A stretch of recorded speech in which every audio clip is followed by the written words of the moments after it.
In un paese ci sono le case, la chiesa, la piazza e l'ufficio postale. Se ci toglie l'ufficio postale, spesso il paese tende a perdere uno dei suoi servizi essenziali. E così a Pove del Grappa l'amministrazione comunale, visto che di sorpresa gli hanno chiuso l'ufficio postale, ha deciso di intervenire per aiutare i propri vecchietti. Un comune italiano, un paese italiano ha poche certezze, ha la certezza di avere una chiesa, poi di avere le scuole, di avere gli edifici pubblici, una bella piazza alberata e dietro gli alberi le poste. Ed ecco le poste, telecomunicazioni come in ogni paese, dicevamo. Ci sono alcune certezze, quella che puoi spedire una lettera nella buca delle lettere, come accade naturalmente in era digitale ancora per qualcuno, e che poi puoi andare all'ufficio postale a fare le tue operazioni.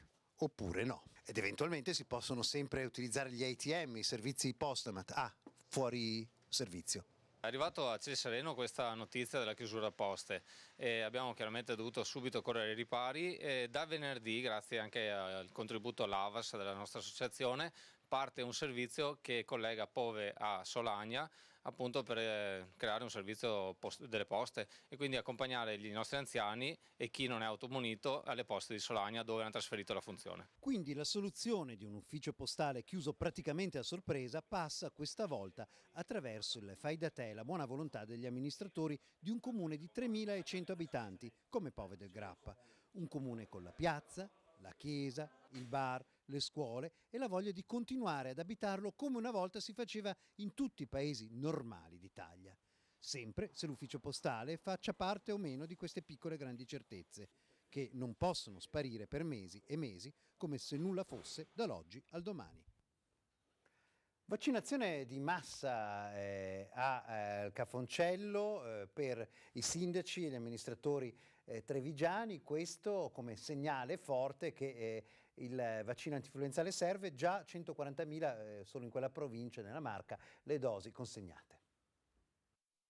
Tutto a posto, anzi è bene farla proprio per prevenire. Lo facciamo per noi e lo facciamo anche per gli altri. L'ULSS è pronta, rivolgetevi al vostro medico di base o direttamente ai servizi vaccinazioni.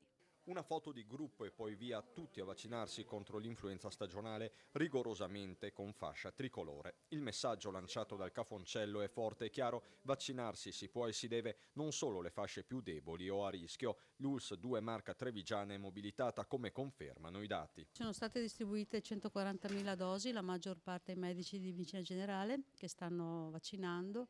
Le attività vaccinali antinfluenzali termineranno con il mese di dicembre e quindi siamo ancora in fase operativa. Le richieste per vaccinarsi contro l'influenza sono in graduale aumento, così come si registra un record nelle vaccinazioni contro le malattie principali per i bambini di 2 anni, dal morbillo alla pertosse. Al 31 dicembre la percentuale potrebbe superare il 95% del totale. Un effetto della legge sull'obbligo, ma non solo, anche di un maturato convincimento del lavoro dei nostri operatori, dell'impegno sul territorio, del lavoro anche dei sindaci che oggi sono qui con noi.